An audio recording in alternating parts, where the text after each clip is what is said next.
Hello guys and welcome back to best car picks. നമ്മളിപ്പോൾ കുറച്ച് കാലമായിട്ട് കണ്ടുകൊണ്ടിരിക്കുന്ന ബാക്ക് ടു ബാക്ക് സിട്രോയിൻ്റെ വണ്ടികളുടെ ലോഞ്ചാണ്. ആദ്യം C3 Xൽ നിന്ന് സ്റ്റാർട്ട് ചെയ്തു, അത് കഴിഞ്ഞ് പിന്നെ നമ്മുടെ മറ്റേ ബസാൾട്ട് എക്സ് വന്നു. അതിനുശേഷം ലാസ്റ്റ് ഇറങ്ങിയതാണ് എയർക്രോസ് എക്സ്. ഈ വണ്ടികളിലെല്ലാം അവർ അത്യാവശ്യം വ്യത്യാസങ്ങൾ കൊടുത്തിരുന്നു. C3യിലാണ് കമ്പാരിറ്റീവ്ലി ഏറ്റവും കുറവ് വ്യത്യാസം വന്നു. പക്ഷെ എന്നാലും പുതിയ കുറച്ച് ഫീച്ചേഴ്സ് ആഡ് ചെയ്തു. Push button start, cruise control, പിന്നെ കുറച്ച് ചേഞ്ച് ഉള്ള ഇൻറ്റീരിയർ എക്സ്റ്റീരിയർ ഡിസൈൻ, അങ്ങനെയൊക്കെ. എക്സ്റ്റീരിയറിൽ വളരെ മിനിമൽ ചേഞ്ചസ് ആണ് എല്ലാ വണ്ടികളിലും ഉണ്ടായിരുന്നു. പക്ഷെ എന്നാലും നമ്മളിപ്പോൾ ബസാൾട്ടും എയർക്രോസും എടുക്കുകയാണെങ്കിൽ അതിൻ്റെ അകത്ത് ഇൻറ്റീരിയർ അവർ മൊത്തം മാറ്റി. ഡാഷ്ബോർഡ് ലേഔട്ട്, അത് ഇത് ഫീച്ചേഴ്സ്, പിന്നെ കുറച്ച് സോഫ്റ്റ് ടച്ച് മെറ്റീരിയൽസ്, അങ്ങനെയൊക്കെ ആയിട്ട്.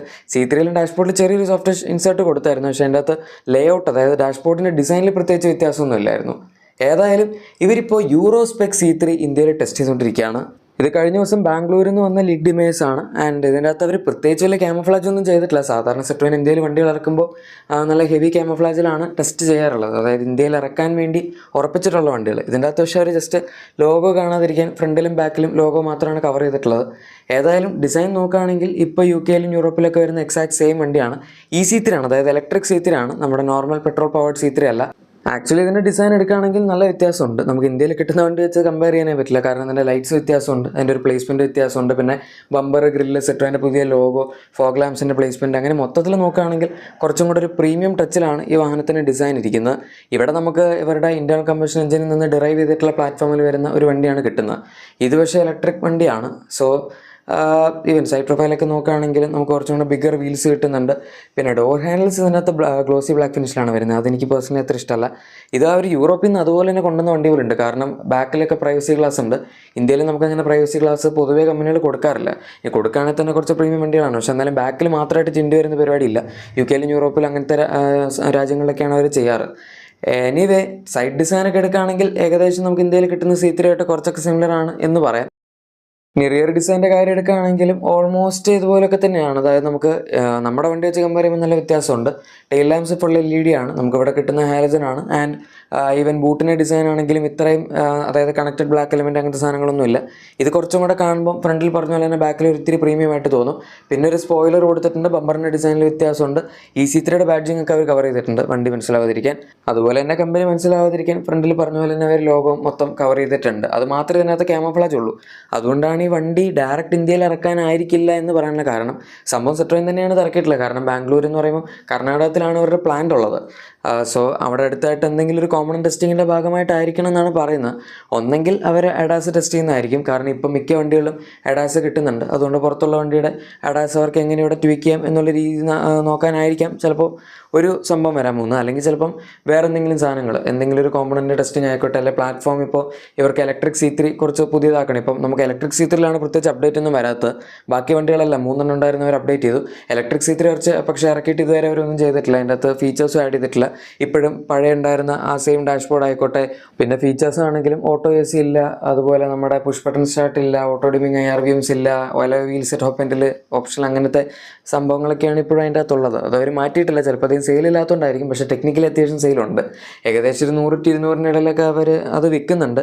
C3യും ഏകദേശം അത്രയൊക്കെ തന്നെ വിൽക്കുന്നുള്ളൂ. അതുകൊണ്ട് എനിക്ക് തോന്നിയത് അവരത് അപ്ഡേറ്റ് ചെയ്യണമെന്നാണ്. പിന്നെ C3 Xൻ്റെ ഇൻറ്റീരിയർ വന്നപ്പോഴേക്കും നമ്മൾ കണ്ടു, ക്രൂസ് കൺട്രോൾ ആഡായി, ഓട്ടോ AC ആഡായി, പുഷ് ബട്ടൺ സ്റ്റാർട്ട് ആഡായി, ഇൻസ്ട്രുമെൻറ്റ് ക്ലസ്റ്റർ അവർ കുറേ കാലം നമ്മളെല്ലാവരും കംപ്ലയിൻറ്റ് പറഞ്ഞിട്ട് ലാസ്റ്റ് മാറ്റി. ബസാൾട്ടിലും എയർക്രോസിലും ഒക്കെ കൊടുത്ത് അവർ ക്ലസ്റ്റർ ആക്കി. അതുപോലെ പവർ വിൻഡോ സ്വിച്ചസ് മാറ്റി. അങ്ങനെ ഒരുപാട് വ്യത്യാസങ്ങൾ വരുത്തിയായിരുന്നു. നമ്മളിനി ഇത് തന്നെ ബസാൾട്ട് എയർക്രോസിലേക്ക് വരികയാണെങ്കിൽ ഒരുപടി മുന്നിലായിരുന്നു അതിൻ്റെയൊക്കെ ഡാഷ്ബോർഡ് ഡിസൈൻ നമുക്ക് കാണാൻ പറ്റുന്നതാണ്. സോ ഇനിയിപ്പം നമ്മുടെ യൂറോ സ്പെക് C3 എടുക്കുകയാണെങ്കിൽ അതിന് ഇൻറ്റീരിയേഴ്സ് വരുന്ന ഇതുപോലെയാണ്.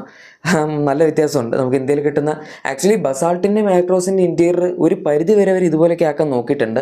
പുതിയ AC വെൻസിൻ്റെ ഡിസൈനൊക്കെ നിങ്ങൾ ശ്രദ്ധിക്കുകയാണെങ്കിൽ. പക്ഷേ അതല്ലാതെ ഇപ്പോൾ ഈവൻ AC കൺട്രോൾസും സെയിം ആണ്. പക്ഷേ ബാക്കി സാധനങ്ങൾ, സ്റ്റിയറിംഗ് ആയിക്കോട്ടെ, ഇൻഫർടൈൻ സിസ്റ്റം ആയിക്കോട്ടെ, ഡോർ പാഡ്സ്, കാര്യങ്ങളെല്ലാം നല്ല വ്യത്യാസമുണ്ട്. എനിക്ക് പക്ഷേ പേഴ്സണലി ഇതിൻ്റെ AC വെൻസിൻ്റെ ഡിസൈൻ ഇഷ്ടപ്പെട്ടില്ല. ഭയങ്കര ഒരു പഴയ കാലത്ത് നിന്ന് അവരെടുത്ത് വെച്ച നടുവിലത്തെ വെൻസിൻ്റെ ഡിസൈൻ പോലുണ്ട്. സൈഡിലത്തെ വെൻസ് പിന്നെയും കുഴപ്പമില്ല. പിന്നെ ഈ വണ്ടിയിൽ ക്ലസ്റ്ററായിട്ട് വളരെ ചെറിയൊരു സാധനമുള്ളൂ. ഇൻസ്റ്റോൺ ക്ലസ്റ്റർ നമുക്ക് കിട്ടുന്ന പോലെ 7 ഇഞ്ചസിന് യൂണിറ്റ് ഒന്നും അവർ കൊടുക്കുന്നില്ല. ജസ്റ്റ് ആ സ്റ്റിയറിങ്ങിൻ്റെ ഫ്രണ്ടിൽ വരുന്ന ഒരു വളരെ തിന്നായിട്ടുള്ള ഡിസ്പ്ലേയിലാണ് സ്പീഡും മറ്റ് ചെറിയ ചെറിയ കാര്യങ്ങളൊക്കെ കാണിക്കുന്നത്. സോ അത് നമുക്കൊരു അഡ്വാൻറ്റേജ് ആയിട്ട് പറയാം. പക്ഷേ ബാക്കി സംഭവങ്ങളിലെല്ലാം നല്ല വ്യത്യാസമുണ്ട്. ഇലക്ട്രോണിക് പാർക്കിംഗ് ബ്രേക്ക് അടക്കം എല്ലാ സാധനങ്ങളും ഇതിനകത്ത് വരുന്നുണ്ട്. പിന്നെ നേരത്തെ പറഞ്ഞാൽ അഡാസ് ഉണ്ട്, ബാക്കിൽ AC വെൻസ്, 3 സീറ്റ് ബെൽറ്റ്സും അതുപോലെ 3 അഡ്ജസ്റ്റബിൾ ഹെഡ് റെസ്റ്റും ഒക്കെ ഈ വണ്ടിയുടെ ബാക്കിൽ വരുന്നുണ്ട്. നമുക്കിപ്പോഴും അഡ്ജസ്റ്റബിൾ ഹെഡ് റെസ്റ്റേ ബാക്കിൽ കിട്ടുന്നില്ല, ഫിക്സഡ് ഹെഡ് റെസ്റ്റ് ആണ്. നടുവിലത്തെ ഹെഡ് റെസ്റ്റിൻ്റെ കാര്യം പിന്നെ നിങ്ങൾ വിട്ടേക്കാം, അത് എന്താ കിട്ടുന്നില്ല. ഇനി എന്തിനാണ് സിട്രോൻ ഇപ്പോൾ ഇത്ര അഗ്രസീവായിട്ട് വണ്ടികൾ ഇറക്കുന്നത്, അല്ലെങ്കിൽ അതായത് പെട്ടെന്ന് വണ്ടികൾ ഇറക്കുന്ന ഓർ സ്ട്രാറ്റജി ഇങ്ങനെ മാറ്റിക്കൊണ്ടിരിക്കുന്നത് എന്നുള്ളതിൻ്റെ ഒരു സംഭവം കൂടെ പറയാം. സിട്രോൻ ഇപ്പോൾ നിലവിൽ 2.0 സ്ട്രാറ്റജിയിലാണ് വർക്ക് ചെയ്തുകൊണ്ടിരിക്കുന്നത്.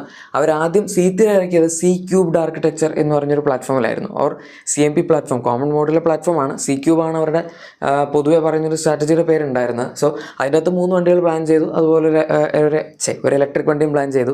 അത്രയും വണ്ടികൾ അവർ ഇറക്കി. പക്ഷേ ഇറക്കിയ സമയത്ത് ഇവരുടെ മാർക്കറ്റ് റിസർച്ചിനെയാണ് നമ്മളെല്ലാവരും ആ സമയത്ത് കുറ്റം പറഞ്ഞത്.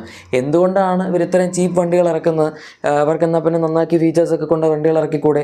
ഇവൻ എയർ ക്രോസ് ഒക്കെ ഇറക്കിയപ്പോൾ C3 എയർ ക്രോസ് ഇറക്കിയപ്പോഴാണെങ്കിൽ പോലും അതിൻ്റെ അകത്ത് പുഷ് ബട്ടൺ ഇല്ല, പിന്നെ നമ്മുടെ ഓട്ടോ AC ഇല്ല, 17 ഇഞ്ച് അലോയ്സ് ഉണ്ട്, പക്ഷേ LED ഹെഡ്ലൈറ്റ്സ് ഇല്ല, LED ടെയിൽ ലൈറ്റ്സ് ഇല്ല, കണക്റ്റഡ് ടെയിൽ ലൈറ്റ്സ് ഇല്ല, അങ്ങനെ ഒന്നും ഇല്ലാണ്ട് വളരെ ബേസിക് ആയിട്ടുള്ളൊരു വണ്ടി ഇറക്കിയത്. സത്യത്തിൽ സംഭവം എന്താണെന്ന് വെച്ചാൽ ഇവരുടെ മാർക്കറ്റ് റിസർച്ച് കുറച്ചധികം നന്നായി പോയതാണ് പ്രശ്നമായത്. കാരണം ബാക്കി കമ്പനികളെല്ലാം വണ്ടികൾ ഇറക്കുന്ന സമയത്ത് അവർ മാർക്കറ്റ് റിസർച്ച് ചെയ്യും, പക്ഷേ ചെയ്യുന്നതിൽ എന്താണോ ആൾക്കാർ വാങ്ങുന്നത് അത് തന്നെ അങ്ങനെ കൊണ്ട് ഇറക്കാറില്ല. ഇവർ അത് തന്നെയാണ് ഇറക്കിയത്. അതായത് ആൾക്കാർ ഇപ്പോൾ നിങ്ങൾ നോർമൽ എടുക്കുകയാണ് C3യുടെ ഒക്കെ സെഗ്മെൻറ്റിൽ പഞ്ച് ആൾക്കാർ ടോപ്പിൻ്റെ അധികം ഒന്നും എടുക്കാറില്ല. കൂടുതൽ ആൾക്കാർ എടുക്കുന്നത് സെക്കൻഡ് ബേസ്, അതായത് അഡ്വഞ്ചർ വേരിയൻറ്റ്, അല്ലെങ്കിൽ അതിൻ്റെ തൊട്ട് മുകളിലുള്ളത്, ഓർ ഈവൻ ബേസ് മോഡലൊക്കെയാണ് പ്രിഫർ ചെയ്യുന്നത്. ബേസ് മോഡൽ ഞാൻ ഇവിടെ അധികം കണ്ടിട്ടില്ല, സെക്കൻഡ് ബേസാണ് കൂടുതലും കാണാറ്.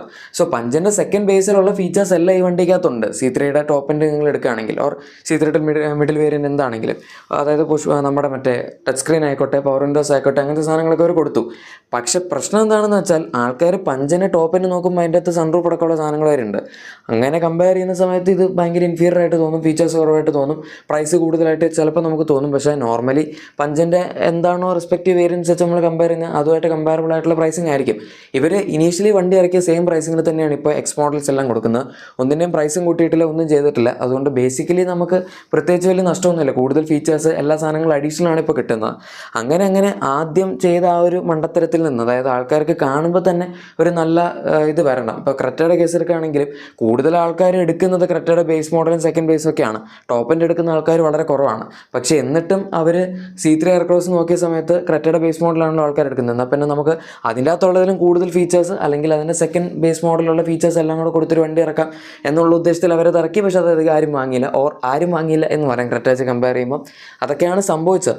ഇപ്പോൾ അവരത് പതുക്കെ തിരുത്തിക്കൊണ്ടിരിക്കുകയാണ് വണ്ടിയുടെ മാർക്കറ്റ് വാല്യൂ ഒക്കെ കൂട്ടാനായിട്ട്. പിന്നെ ഈവൻ ഇപ്പോഴത്തെ വണ്ടികളിലാണെങ്കിൽ പോലും ടോപ്പ് ആൻഡ് വേരിയൻസ് എല്ലാം നമുക്കൊരു 16.5 ലക്ഷം രൂപയ്ക്കുള്ളിലാണ് C3 എയർ ക്രോസ്, അല്ലെങ്കിൽ ഇപ്പോൾ ഒരു ജസ്റ്റ് എയർ ക്രോസ് എന്നാണ് വിളിക്കുന്നത്, ആ വണ്ടി കിട്ടുന്നത്. ബസാൾട്ട് ആണെങ്കിലും 15.8 ലാക്സിലെ ടോപ്പ് എൻഡ് 1.2 ടർബോ ഓട്ടോമാറ്റിക് ആണ് കിട്ടുന്നത്.